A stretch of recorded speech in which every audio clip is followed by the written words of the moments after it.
They walked away from each other not because love had faded, but because it burned too bright.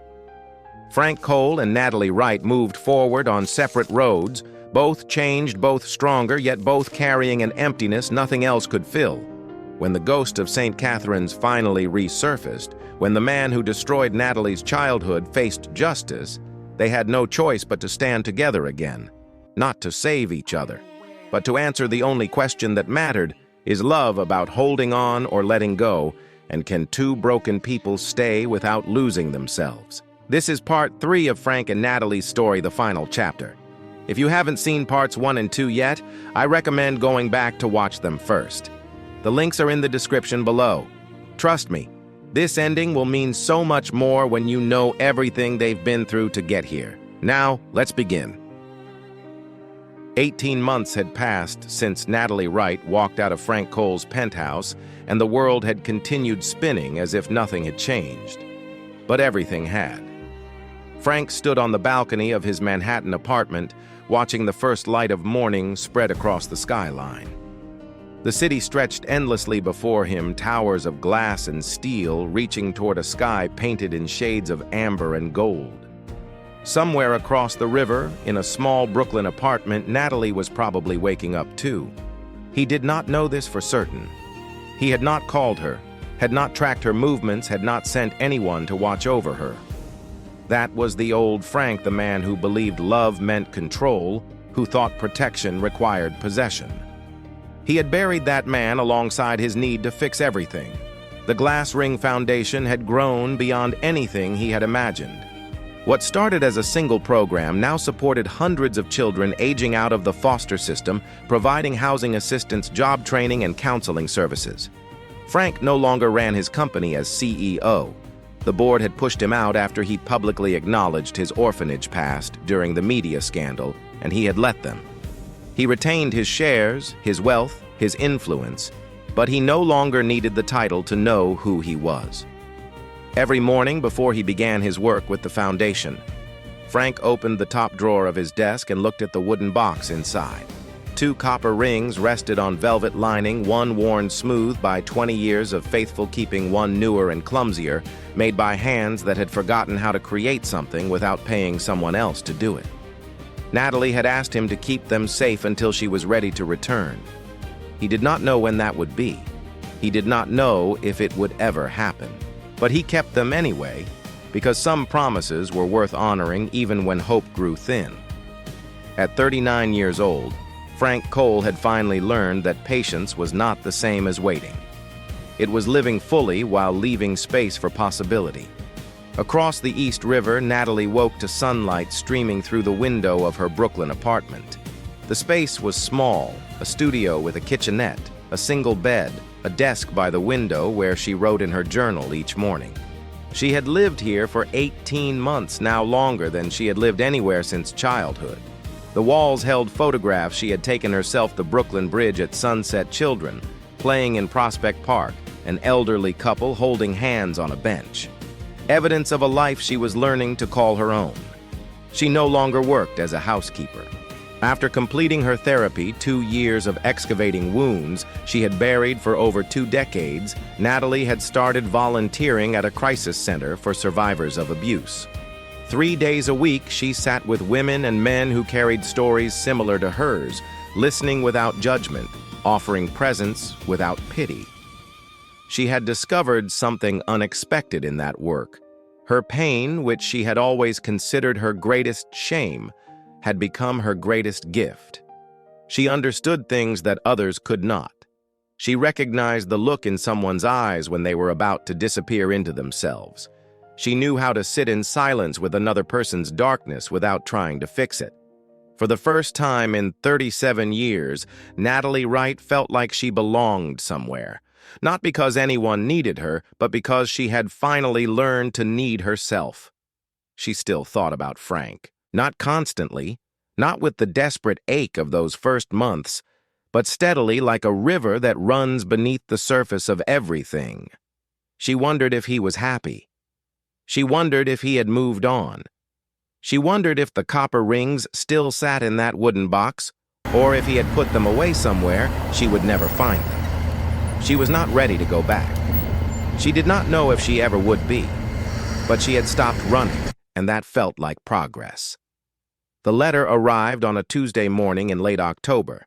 Natalie found it in her mailbox among the usual bills and advertisements, a crisp white envelope with no return address, only her name typed in clean black letters.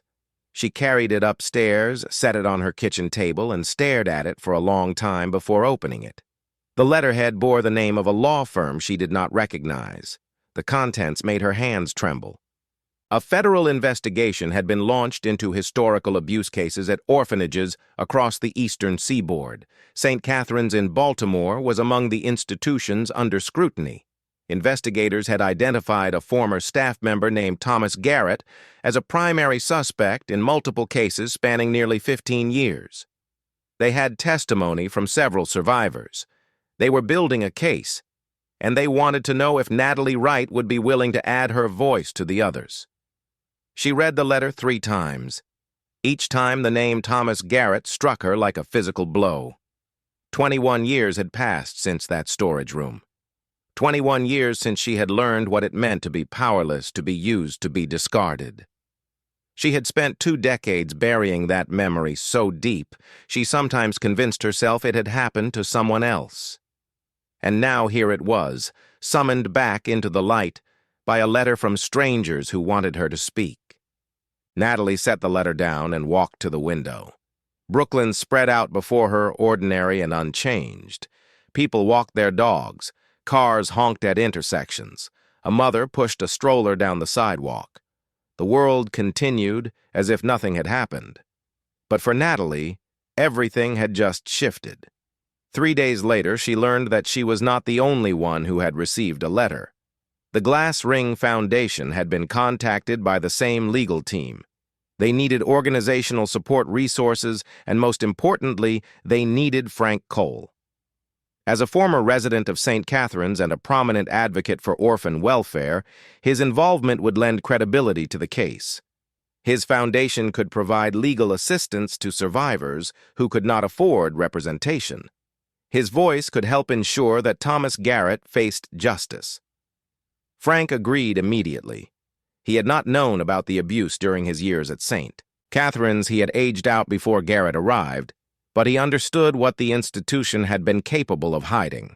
He understood how easily the powerful could silence the powerless, and he understood that this case mattered more than his comfort, his privacy, or his carefully reconstructed peace. When his assistant handed him the list of potential witnesses, Frank scanned the names with professional detachment. Then he stopped. Natalie Wright. He read her name again, as if the letters might rearrange themselves into something less impossible. But there it was, typed in the same clean font as all the others, waiting for him to acknowledge what it meant. She was going to testify. She was going to stand before a courtroom and tell the world what had happened to her in that orphanage. And if Frank participated in this case, which he had already committed to doing, they would inevitably cross paths. For 18 months, he had respected her distance. He had not reached out, not interfered, not tried to pull her back into his orbit. But now, the universe had made that choice for both of them. The meeting was scheduled for the following week at the law firm's office in Midtown Manhattan. Witnesses and supporters would gather to discuss strategy, review timelines, and prepare for the difficult road ahead. Frank arrived early, as he always did. He sat in the conference room with its floor-to-ceiling windows and its polished mahogany table, reviewing documents he had already memorized. His mind was not on the papers. His mind was on the door. When it opened, he looked up. Natalie stood in the doorway, older than he remembered, and somehow younger at the same time. The fear that had always lived behind her eyes was gone. In its place was something he had never seen before: steadiness. She looked at him directly, without flinching, without looking away. She had changed. He could see it in the way she held herself, in the set of her shoulders, in the calm certainty of her presence. Neither of them moved to embrace. There were no tears, no dramatic declarations, Just two people who had once meant everything to each other meeting again in a room full of legal documents and fluorescent lights. "It's been a while," she said. 18 months, he replied. Natalie nodded and took a seat across the table from him. The distance between them felt both enormous and paper-thin. The lead attorney entered and began explaining the case, the evidence they had gathered, the witnesses who had agreed to testify, the challenges they would face from Garrett's defense team. Frank listened carefully, taking notes, asking questions.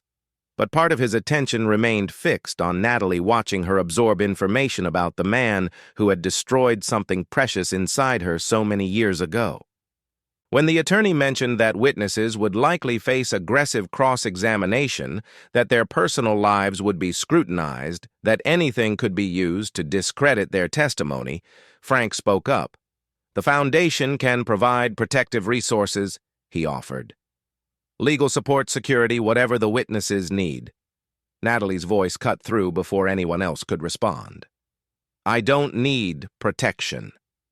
She looked at Frank, her gaze unwavering.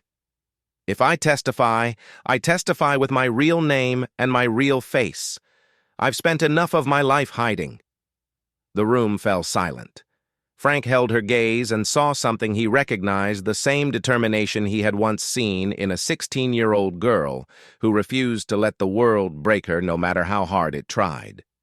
She was not the woman he had tried to save 18 months ago.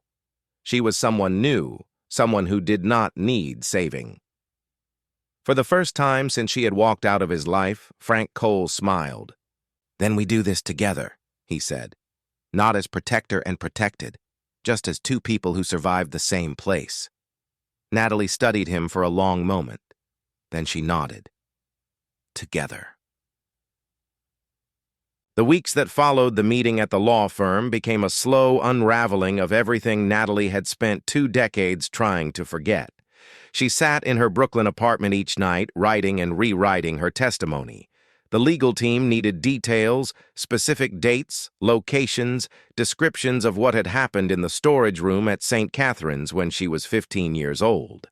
They needed her to transform the worst moments of her life into clear, factual statements that could withstand cross-examination. The first draft took her 3 days to complete.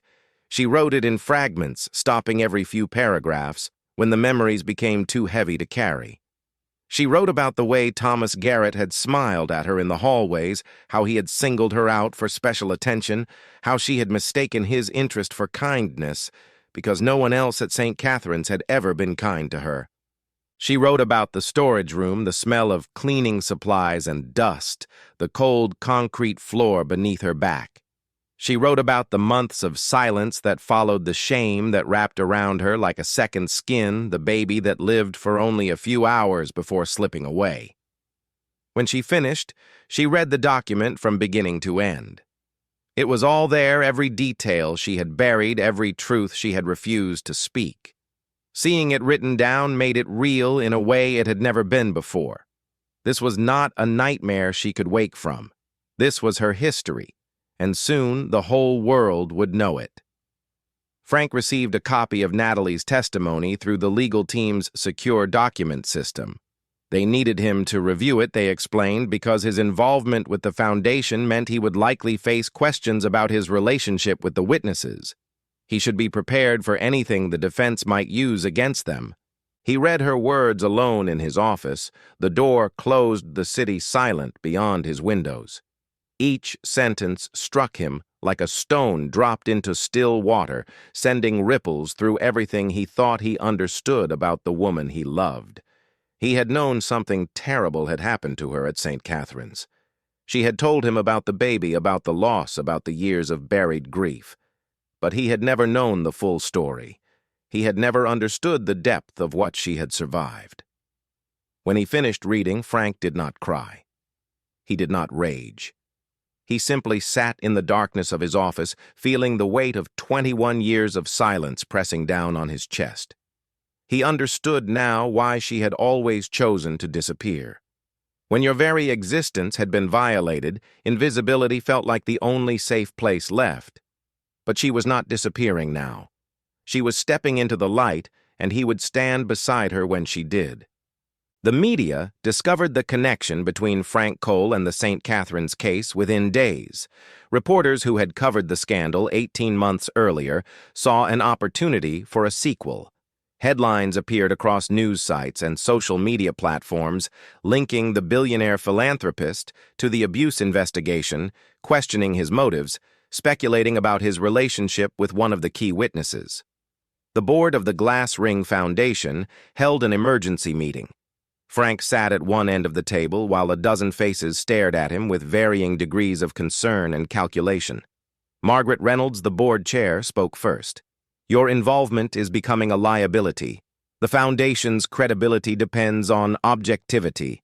If you're personally connected to a witness, the defense will use that to undermine the entire case." Frank listened without interrupting. He had expected this conversation. "We're recommending that you step back from public involvement," Margaret continued. "Remain a donor, retain your seat, but let someone else be the face of this effort." The old Frank would have fought. He would have reminded them that he had built this foundation with his own money, his own vision, his own hands. He would have refused to be pushed aside by people who cared more about optics than justice. But the man sitting at that table was not the old Frank. "I understand your concerns," he said, "but I'm not stepping back. I'm going to testify about my experience at St. Catherine's. I'm going to publicly acknowledge my connection to this case, and I'm going to do it because hiding the truth is exactly what allowed people like Thomas Garrett to operate for so long." He stood and looked around the room at each face in turn. "If you want to remove me from the board, that's your choice. But I won't pretend to be something I'm not. Not anymore." He walked out before anyone could respond. The night before the preliminary hearing, Natalie received an unexpected invitation. Frank's assistant called to say that he would be at his apartment that evening, and he wondered if she might want to come by. Not to discuss the case.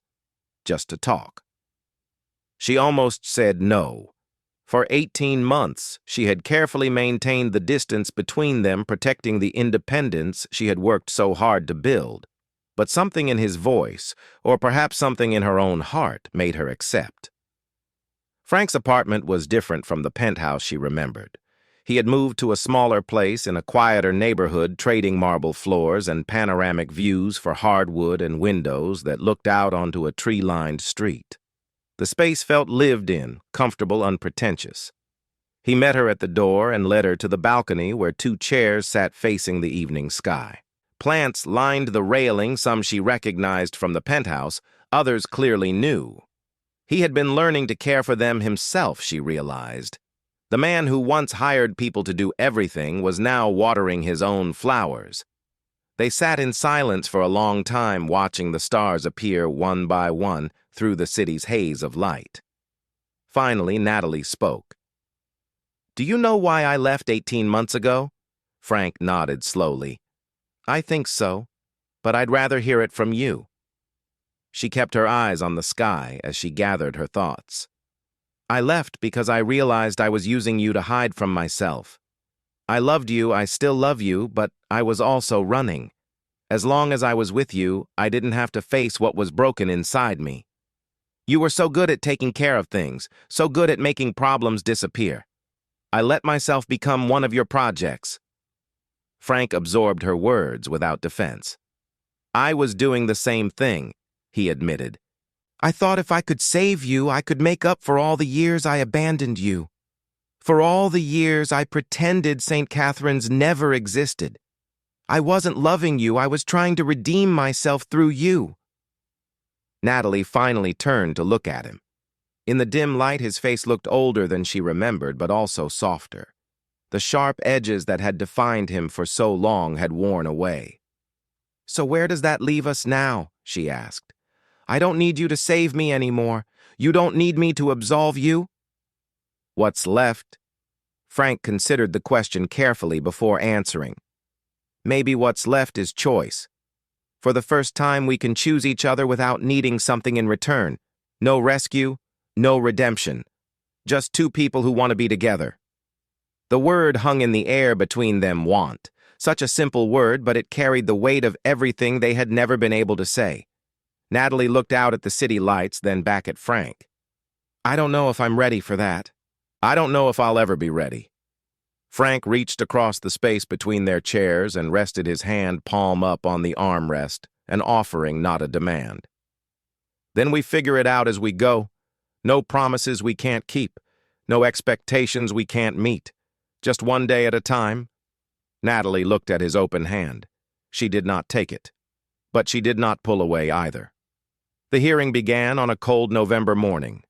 Natalie entered the courthouse through a side entrance flanked by lawyers and advocates who formed a protective barrier against the photographers gathered outside.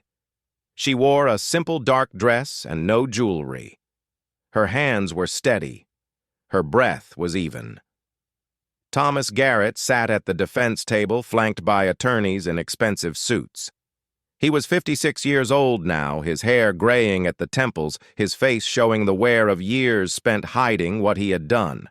He looked like someone's neighbor, ordinary, unremarkable, the kind of man you might pass on the street without a second glance. That was what made him so dangerous. That was how he had gotten away with it for so long. When Natalie took the witness stand, she looked directly at him. For 21 years she had avoided even thinking his name. Now she stared into his eyes and felt something unexpected, pity. Not for what he had suffered nothing, but for what he had become. A small, frightened man watching his carefully constructed life crumble around him. The prosecutor began with gentle questions, guiding Natalie through her background, her time at St. Catherine's, her relationship with the staff. She answered clearly, her voice steady. She had rehearsed this moment 1,000 times in her mind. Then came the harder questions. The storage room, the dates, the details. Natalie told the truth. She did not soften. It did not look away, did not cry. She simply stated what had happened fact after fact until the picture was complete. When she finished, the defense attorney rose for cross-examination. He was a tall man with silver hair and a confident smile that never reached his eyes. "Miss Wright, you waited 21 years to come forward with these allegations. Can you explain why?" Natalie met his gaze without flinching. "I was ashamed. I believed what happened was my fault. It took me 2 decades to understand that the shame belonged to him, not to me." The attorney pressed on, questioning her memory, her credibility, her relationship with Frank Cole. He suggested that she had fabricated her story to gain access to a wealthy man. He implied that her entire testimony was a calculated scheme. Through it all, Natalie remained calm. She answered each question honestly, directly, without rising to his provocations. Finally, the attorney asked his last question. "Miss Wright, isn't it true that you have everything to gain from this testimony and nothing to lose?" Natalie looked at him for a long moment before responding. "I have already lost everything that mattered. My childhood, my innocence, a baby who never had a chance to live. I am not here because I have something to gain. I am here because other children are still being hurt, still being silenced, still being told that their pain doesn't matter. If my testimony can stop even one more child from suffering what I suffered then, it will be worth every moment of this." The courtroom fell silent. Frank testified later that same day.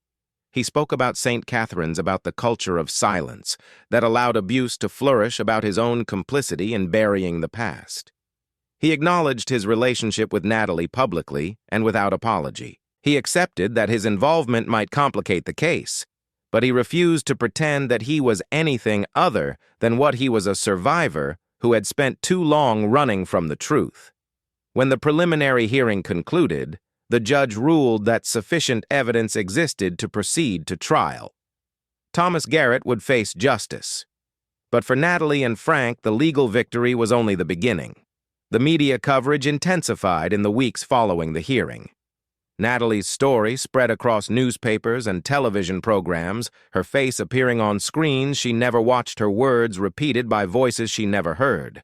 Some people called her brave. Others called her a liar, a gold digger, a woman who had seduced a billionaire and then manufactured trauma to keep him. She stopped reading the comments after the first week. The cruelty of strangers no longer had the power to wound her. She had faced Thomas Garrett in open court. She had spoken the unspeakable. Nothing anyone typed behind a keyboard could compare to that. Frank faced his own consequences. Several major donors withdrew their support from the Glass Ring Foundation, citing concerns about his judgment and the organization's direction. The board voted to accept his resignation as chairman, though they allowed him to remain as a regular member. His company's stock, which he still held in significant quantities, dropped 8% in a single week. He let it all go without protest. The money, the titles, the influence, none of it mattered the way it once had. He was 39 years old, and for the first time in his life, he knew exactly who he was and what he valued. Everything else was negotiable. One evening after the worst of the media storm had passed, Frank invited Natalie to dinner at his apartment. Not a romantic dinner, just a meal between two people who had been through something together and needed to decide what came next. They sat at his small kitchen table eating pasta he had cooked himself, drinking wine from glasses that did not match. The domesticity of the scene struck Natalie as almost surreal. 18 months ago, she had served meals in a penthouse that cost more than she would earn in 100 lifetimes. Now she sat across from the same man in a modest apartment, watching him struggle to open a jar of sauce. "I've been thinking," Frank said as they finished eating, "about what happens now. The trial will take months, maybe longer, and after that—" He trailed off, uncertain how to continue. Natalie set down her fork. "After that, we have to decide if this is what we want." Frank nodded. "I know what I want. I want to be with you. Not the way we were before. I don't want to protect you or save you or fix you. I just want to be near you. Wake up next to you. Grow old beside you." He looked down at his hands. "But I also know that what I want doesn't matter if you're not ready. If you need more time, more space, I'll give it to you. I'll wait as long as it takes." Natalie listened to his words, feeling their weight settle into her chest. She had spent so much of her life running from love, convinced that she did not deserve it, that accepting it would mean losing herself. But sitting here in this ordinary kitchen, looking at this ordinary man who had once been extraordinary, she realized something had changed. She was not afraid anymore, but she was not certain either. "I need to think," she said finally. "Not because I don't love you, but because I spent 37 years not knowing who I was. These past 18 months are the first time I've ever felt like a whole person. I don't want to lose that. I don't want to disappear into someone else's life again." Frank reached across the table and took her hand. "You won't. I won't let you. And you won't let yourself." She looked at their intertwined fingers, his hand rough from the copper ring he had made, hers rough from years of work that had never been acknowledged. "Give me time," she whispered. "Just a little more time." Frank brought her hand to his lips and kissed it gently. "Take all the time you need." 3 days later, Natalie packed a bag. She told herself it was not running. She told herself she needed space to think, to breathe, to understand what she truly wanted without Frank's presence influencing her decision. She told herself all the reasonable things a reasonable person might tell themselves when they were about to make a choice they could not take back. She wrote him a letter and left it on his kitchen table. The words came slowly, each one extracted from somewhere deep inside her. "I am not leaving because I don't love you. I am leaving because I need to know that I can stand on my own without you beside me. For 18 months, I learned to be alone. Now I need to learn whether being with you is something I choose or something I need, because I'm still afraid of being alone. If I come back, I want it to be because I want to, not because I'm scared of the alternative. Wait for me if you can. But don't put your life on hold. You've done enough waiting. We both have." She signed her name at the bottom, sealed the envelope, and placed it where he would find it. Then she walked out into the gray November morning and caught a taxi to the airport. Frank found the letter that evening. He read it 3 times each reading, bringing a different emotion: sadness, understanding, acceptance. She was doing what she needed to do. He could not fault her for that. He picked up his phone and typed a message. His thumb hovered over the send button for a long moment before he pressed it. I understand. I'm not going to chase you. I'm not going to try to change your mind. But I want you to know I'll be here. Not waiting, living. If you ever want to come back, the door is open. If you don't, I'll understand that too. Whatever you decide, know that loving you was the best thing I ever did. And I don't regret a single moment. He set down the phone and walked to the window. Somewhere out there, Natalie was making her way toward an uncertain future. And all he could do was trust that the woman who had survived so much would find her way through this too. Natalie sat in the departure terminal at LaGuardia watching planes lift off into the gray November sky. Her bag rested at her feet. Her boarding pass lay in her hand. The gate agent had already called for boarding twice, and still she had not moved. She thought about the letter she had left for Frank. The words had felt true when she wrote them. She needed to know she could stand alone, needed to prove that choosing him was not the same as needing him. But sitting here now watching strangers file onto a plane that would carry her away from everything she had built in the past 18 months, something felt wrong. She pulled out her phone and read Frank's message again. The words glowed on the screen, simple and honest. He would be there, not waiting, but living. The door would remain open, and he did not regret loving her. Natalie looked at the boarding gate. The final call echoed through the terminal. She asked herself the question she had been avoiding for 3 days. If I was not afraid, would I choose to stay? The answer came immediately, rising from somewhere deep in her chest. Yes. She would stay. She wanted to stay. Not because she needed Frank to complete her, not because she was afraid of being alone, but because she had finally found something worth remaining for. So why was she leaving? The truth settled over her like cold water. She was not leaving because she wanted freedom. She was leaving because running had been her answer to everything for 37 years. When things became difficult, when love became real, when the possibility of happiness pressed too close, she disappeared. It was the only response she had ever known. But she was not that woman anymore. She had faced Thomas Garrett in open court.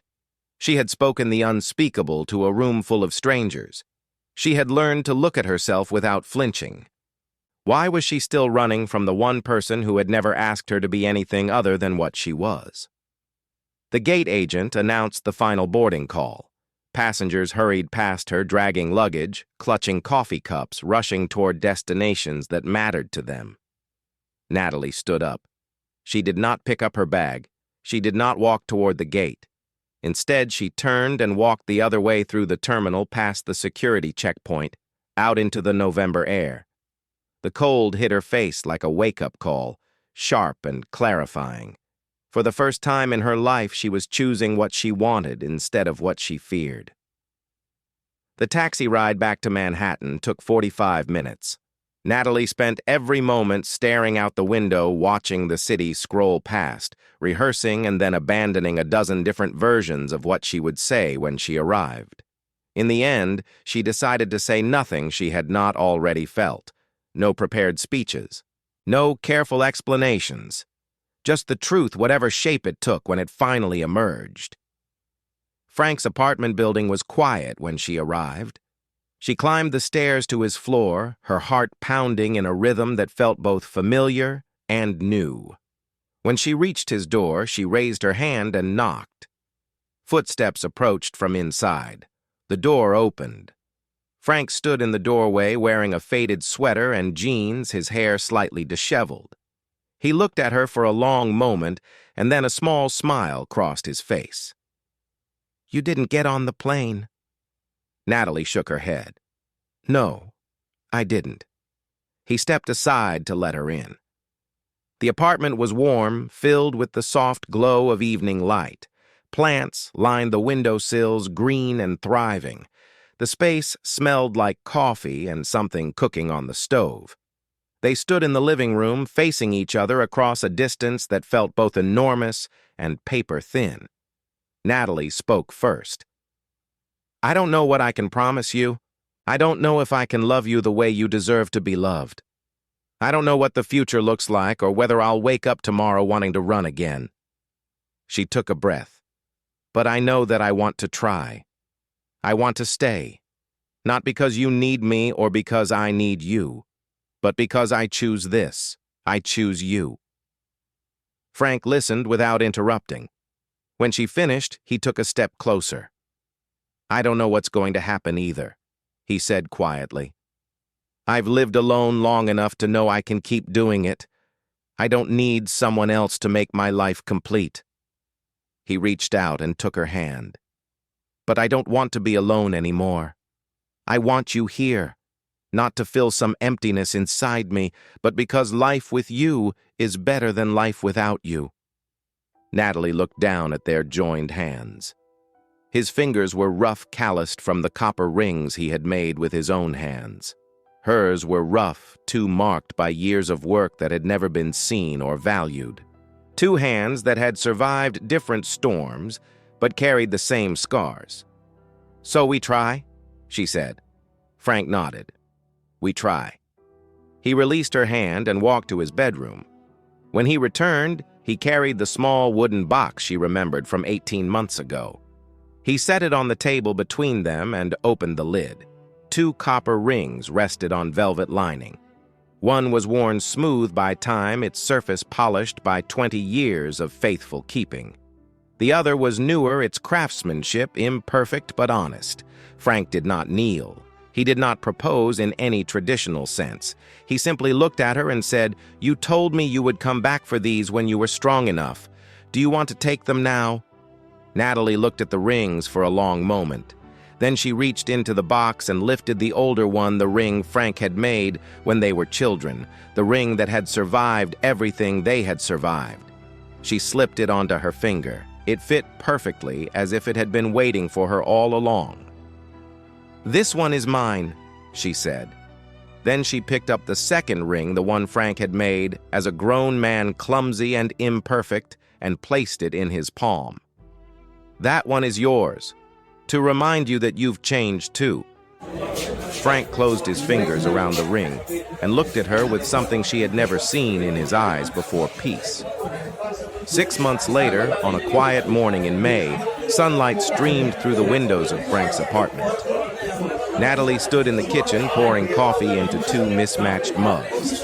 On the balcony, Frank watered the plants she had brought with her, not to fill an emptiness this time, but because she wanted them there. There had been no wedding, no grand ceremony, no promises made before witnesses. Just two people who had chosen each other day after day without disappearing. Natalie carried the mugs to the balcony and handed one to Frank. They sat in the morning light, shoulders touching, watching the city wake up below them. On her hand, the old copper ring caught the sunlight. On his hand, the new one gleamed imperfect but solid. Neither of them spoke. They did not need to.